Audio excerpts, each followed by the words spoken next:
Does Karl Marx have a theory of distributive justice?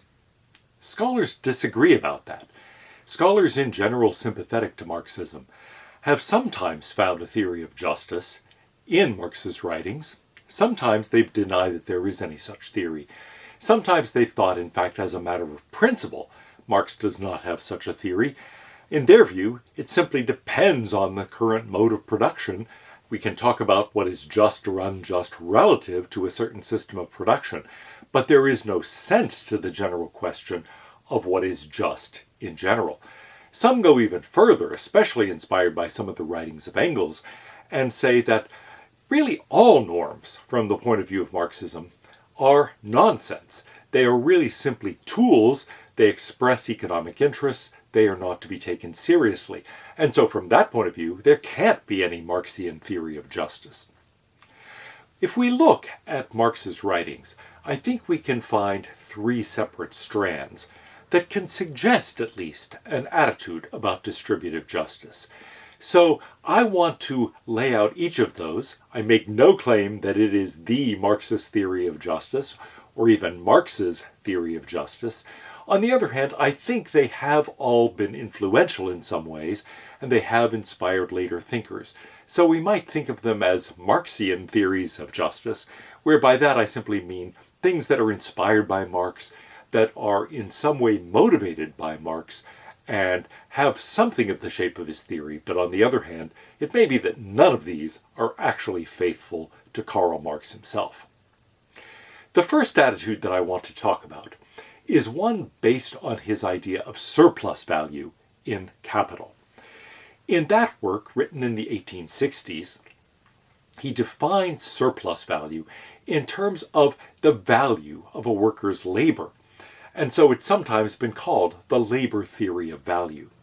The general idea is this: the value of a worker's labor is the value the worker adds to the products being produced. Now, what it adds to is a complicated matter.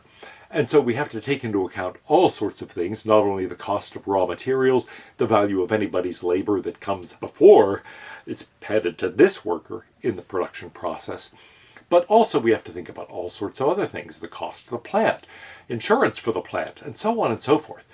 It's really quite complicated. But however we calculate the value that the product has when it's handed over to the worker in the production process, we can then talk about the value that comes out and think of that differential as the value that is being added by the worker. So on this first conception, we can say, if we're trying to think about Marx on justice, there is a conception dependent on this idea of surplus value. The idea simply is that surplus value is the value added by the worker's labor. Now, how does that connect to any sort of sense of justice? We can talk about value added, but on the other hand, there's nothing particularly normative about that. There is no ought lurking here, at least in any obvious way. This is an is. How much more is the product worth because of the labor of that particular worker? In order to get an ought, we have to say something about this, and say something about the connection to justice. Now that's not very explicit in Marx, but there is something, he says, that suggests it, at least implicitly. Talking about surplus value, Marx says, this, for the capitalist, has all the charms of a creation out of nothing. Why? The capitalist's profit comes out of this surplus value that the worker contributes. There is a huge cost to raw materials, the factory, all sorts of other things. And of course here where I say factory and raw materials, understand that in an information economy, it may be rather different things that we're taking into account when we think about the basic costs before the worker gets his or her hands on it. But then eventually the worker adds something. Otherwise, presumably the person would not be hired. Now, I know of some workers who actually seem to me to mess things up and add negative value, and so often get pushed to the side in organizations so that they don't contribute too much negative value. But for the moment, assume that the worker is doing something productive and actually adding value to the product.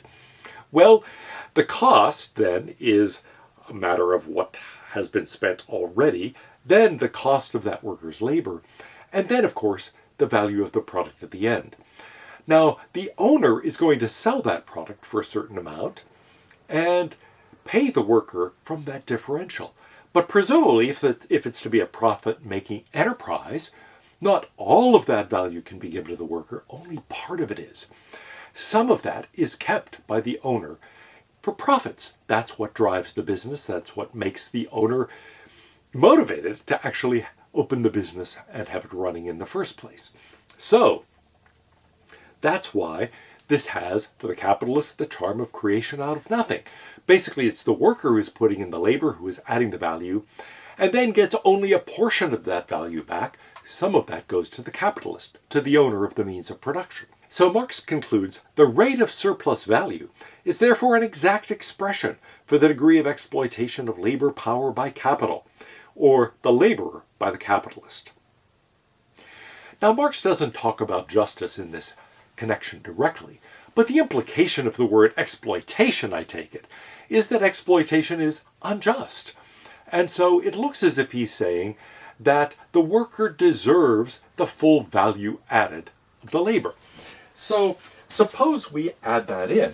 It seems as if the underlying thought is that the worker deserves the full amount of the value added. Of course, if that's right, that means the capitalist, the owner of the means of production, actually deserves nothing at all. That's going to have some important implications. After all, think about why somebody starts a business. Why do they open a factory? Why do they start an advertising business or a pizza shop or anything else that people do? Well, the answer is they want to make money at it. They want to get some kind of profit. Now, they may have some other goals as well, but they'd like to earn a living, at least, in addition to whatever goals they might have. If the laborer deserves the full value added, that means the person who starts the business, who actually owns the business, runs the business, deserves nothing. It looks then as if Marx is saying, look, taking the initial risk of opening the business, starting that advertising business, or starting that pizza shop, you deserve no reward for that at all. You can be paid for your labor, but that's it. And so you could expect that on this conception of distributive justice, since there are no incentives for innovation, for risk-taking, for starting up businesses, none of those things are likely to happen. And that does seem like a serious downside, practically speaking, to this conception of justice. Later, in a work known as The Critique of the Gotha Program, Marx is criticizing other socialists and their conceptions of a fair distribution. There he confronts the question of distributive justice directly. He starts by asking, what is a fair distribution? And he thinks about a variety of possibilities.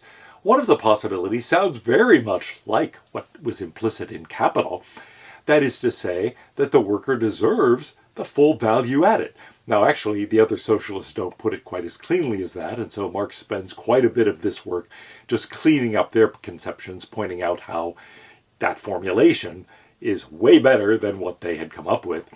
But nevertheless, he says, look, at most, this can tell us what is just under a capitalist society. And so given a certain mode of production, well, yes, that's what justice is. That's as well as you can do. Maybe, in fact, that's going too far, and we should really say something a little bit weaker than that, taking into account that the person who takes the risk of opening the business, who has the idea, who innovates, does deserve some reward for that. But then Marx says, look, what we have to do is think about this, then, not as justice in the current system, but instead justice in a socialist system that might evolve out of it. Perhaps we could get to the stage where this becomes our conception of justice and we actually cease exploitation in the sense of that earlier work, and so simply talk about the worker getting the full value added. But, he says, even that is not really the final conception of a distributive theory of justice. That would be the theory of distributive justice appropriate to a socialist system that arises out of a capitalist system. But he says if you want to talk about a further stage, an ultimate stage of a society that has moved beyond this, the ultimate stage of a communist society, he says we would have a different conception. From each according to his ability, to each according to his needs. So that becomes the second conception. Now notice in this formula, that there is no reference to value added at all. Presumably it has something to do with abilities, and so I think it's not completely divorced from that earlier conception. There is some connection. Presumably you have the ability to add value, and that's going to be not only to an individual product, but to society as a whole. And that's going to be relevant to what you're expected to contribute, your responsibilities. But then what do you deserve out of that? Something that goes according to your needs. That has no connection to the value you're adding. That has no connection to your abilities or the work you're doing. So if here we have something like a labor theory of value, and the thought is you deserve the full value of your labor, here what you deserve is to have your needs met. Now notice what we have here. This is something that Robert Nozick is later going to refer to as the formula of any patterned theory of justice. From each according to blank, to each according to blank. Here he fills it on with abilities and needs. The thought is, distributive justice concerns the distribution of responsibilities and goods in society. Here we have something that specifies distribution of responsibilities from each, responsibilities, and then to each, this determines the distribution of goods or rewards. That depends on needs. Now, two observations. The first thing is that ability and value added by labor are not the same thing. I might have abilities that I do not use, and I might actually engage in activities in which I don't have much ability. And so there's already a difference there from that earlier conception. But needs then takes on a different role, and a more important role in a certain sense, because initially here we were thinking about what you deserve. You deserve the full value of your labor, the full value added that you're contributing. Now, there's no sense of deserving anything that is connected to your activity. Now you are deserving to have your needs met. And that is a different notion. As soon as we divide these and realize that two totally different things are going on there, I contribute, I have responsibilities according to this dimension, but I'm rewarded according to that dimension, we can immediately see that there's an issue that arises. It looks like what I actually have as responsibilities and what I have as rewards have no particular relation to one another at all. It's not just like value added and ability, where you can see there's some connection even though they aren't the same and they can come apart. Here it looks like they are just completely different things from the get-go. There is no connection at all. And so as soon as we think about that, we realize, wait a minute, don't I here have an incentive to exaggerate my needs and actually minimize my abilities?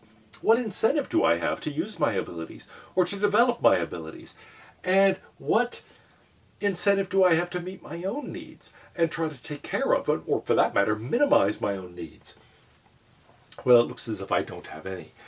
And so, again, a problem of incentives arises here. In a way, a deeper problem of incentives, not simply the incentive of risk-taking and innovating and starting a business, but the incentive of just applying my abilities, developing my abilities, and putting in effort in order to meet my own needs.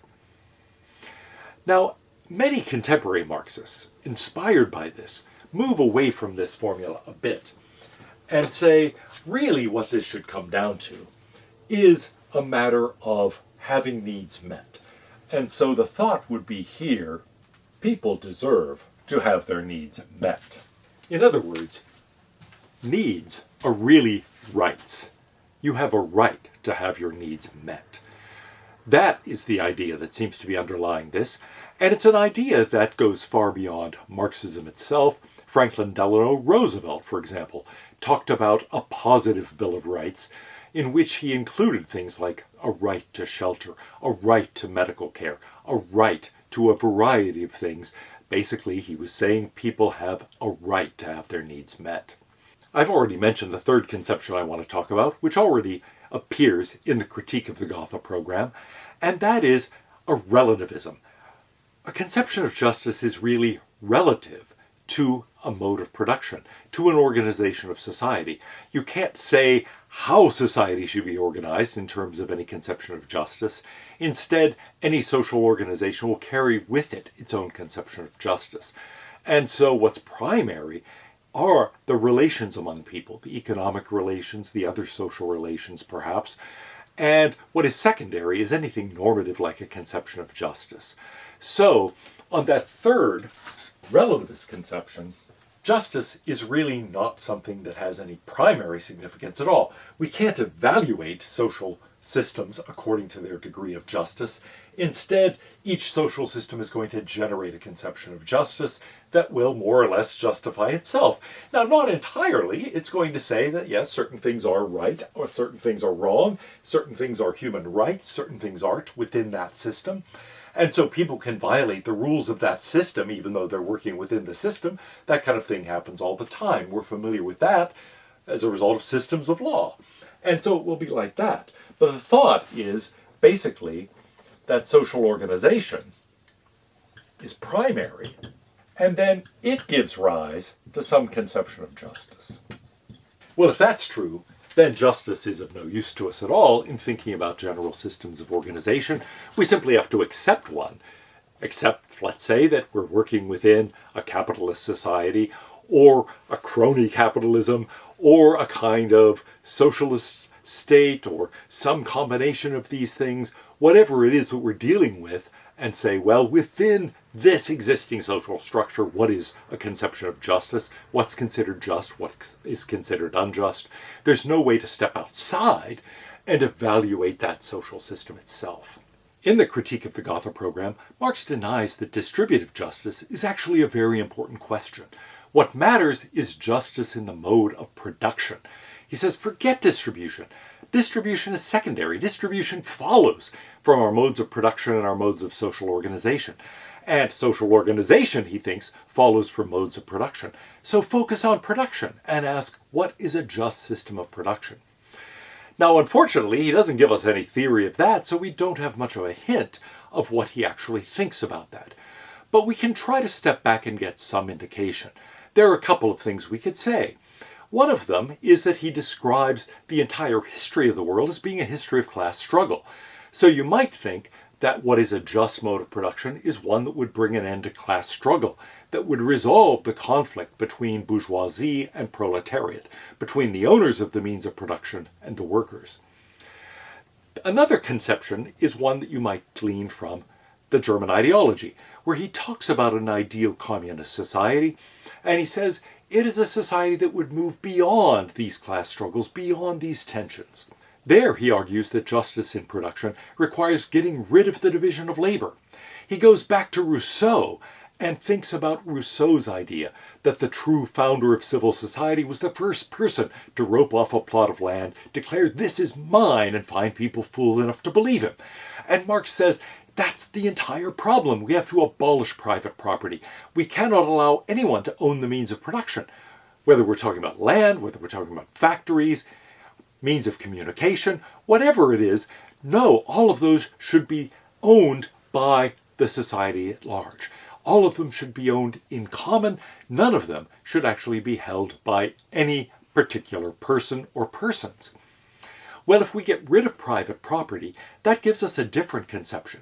But of course, what would life be like without private property? And keep in mind here, by private property, he means things related to the means of production. He isn't saying you can't have a shirt or that you can't have eyeglasses. We're talking about the means of production. So we're talking in particular about land, factories. We might be talking about agricultural machinery or power plants or means of communication, means of transportation. So those are the kinds of things, basically the things that are companies as opposed to owned by individuals, that should not be in private hands. What would life be like if things were that way?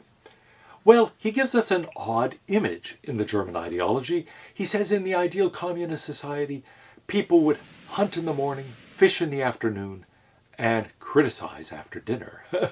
An interesting conception of after-dinner conversation. But anyway, what's striking about that image is, first of all, there is no division of labor. People would do whatever they felt like doing. Nobody would be a fisherman or a hunter or a critic or a plumber or an electrician or a professor. People would do whatever they wanted. But what's remarkable about this is, first of all, Is that a practical thing? I mean, I don't think I can just declare myself an electrician for the day just because I feel like it. But the other thing that's striking about this example is that fishing, hunting, sitting around talking, we're talking about the activities of a hunter-gatherer society. We're talking about going back to Rousseau's state of nature before the advent of agriculture, before there was any point to enclosing a plot of land and declaring this is mine. And basically he's saying we could all live as hunter-gatherers as long as all the industrial stuff was somehow taken care of. Maybe in some robot-controlled future, but at the moment it looks like there's something very strange about that. It looks as if we're solving the problems that are posed by agriculture and then an industrial society by going back to pre-industrial times and pre-agricultural times. So it's not clear how to interpret that as anything with implications for a theory of justice. I want to close by talking about a conception of distributive justice that might broadly be considered Marxian, though I don't think it has a very direct foundation in Marx's thought. It's one that often goes by the contemporary label of social justice. Now that's a term that philosophers generally avoid because it's unclear what it means. If we just mean justice in relation to other people, well, that's just Aristotle's general justice, and it looks like that's just a matter of right and wrong with respect to relations to other people. So that's so general that it seems to include virtually all of ethics. If we mean distributive justice, well, it would be better simply to say so. But I think what people who use that term social justice mean is something that gains inspiration from Marx's talk about class struggle. He did see the history of the world as a history of class struggle and see the appeal of communism as the possibility of overcoming that class struggle. Essentially, we would overcome the conflict between bourgeoisie and proletarians, the owners of the means of production and the workers in production, by simply saying no one can own the means of production. We eliminate the bourgeoisie simply by definition, because no one any longer owns any private property, no one owns the means of production. Well, suppose we generalize that thought and thought that social justice meant the absence of class struggle. And then we went further and said, what would it take for classes no longer to be struggling against one another? They would have to have equal outcomes. The achievement, the rewards given to the various classes would have to be equal. And so we should think about responsibilities and rewards not in terms of individual people, but in terms of their classes. As this is interpreted in the contemporary scene, it's not really classes in Marx's sense, as people defined in groups by their relation to the means of production. Instead, it often goes by race or ethnicity, or gender expression, a variety of things that are not really classes in Marx's sense because they don't have any obvious connection to means of production. But I think that's the general idea behind that conception of social justice. The thought is, a just system is one that resolves class conflicts. What classes are most important? Here we have the totally non-Marxian idea of divisions based on those various characteristics like race, ethnicity, gender expression, gender orientation, a variety of things. And then we say it's a matter of having equal outcomes. There will not be struggle if we guarantee equal outcomes. Well, there are two thoughts here. One is, that does require, since we move from the individual level, which is Marx's concern even in the critique of the Gotha program, to that class-based level, or really group-based level, since these are not classes in Marx's sense, then we can think, what happens to individuals? It looks like we can't look at people as individuals anymore. We have to think primarily about their membership in one of these groups. And so rewards and responsibilities are going to be distributed on the basis of group membership, not on the basis of any individual characteristics at all. Not on value added, not on abilities, not on needs, not on merit, as Aristotle would have thought. The individual becomes essentially irrelevant except as a member of a group. The second thing to notice is that there's an assumption here that equal outcomes, equal rewards for groups, are going to resolve class conflicts. But will that really be true? Marx thought that the conflict between bourgeoisie and proletariat was built into their very nature as people who gain from the value that is being added by others, and then the people who are adding that value. And so there is something that by definition is causing those classes to come into conflict. It doesn't really have to do with the affluence of the owners of the means of production and the poverty of the workers. Now, Marx does think there's a very serious discrepancy, inequality between those groups, but you can see the conflict is arising not just from the inequality, but from the very nature of the groups. That's why Marxists have generally said, I'm not particularly interested in the labor movement in the sense in which many people who are on the left politically have been interested in it, simply because I'm not talking just about improving the material conditions for the workers. If you can do that, that's great, but don't think that's going to resolve class conflicts. What about these other groups? What is it that brings various races or ethnicities or genders and so on into conflict with one another? Is it simply a matter of unequal outcomes, some people having more, some people having less within a given system of social organization? Will resolving that resolve the conflicts? Or is there something deeper going on? And in fact, are they the actual interesting divisions? I think Karl Marx himself would have said they're really not. The ones that are important are the ones tied to means of production. So even though that sense of social justice is currently influential and inspired by certain elements of Marx, it's one that I think Marx, and for that matter, basically everyone else in the philosophical tradition, would actually find foreign to their conceptions of justice.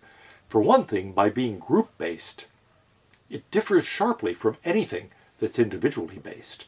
Secondly, it's even deeper than that.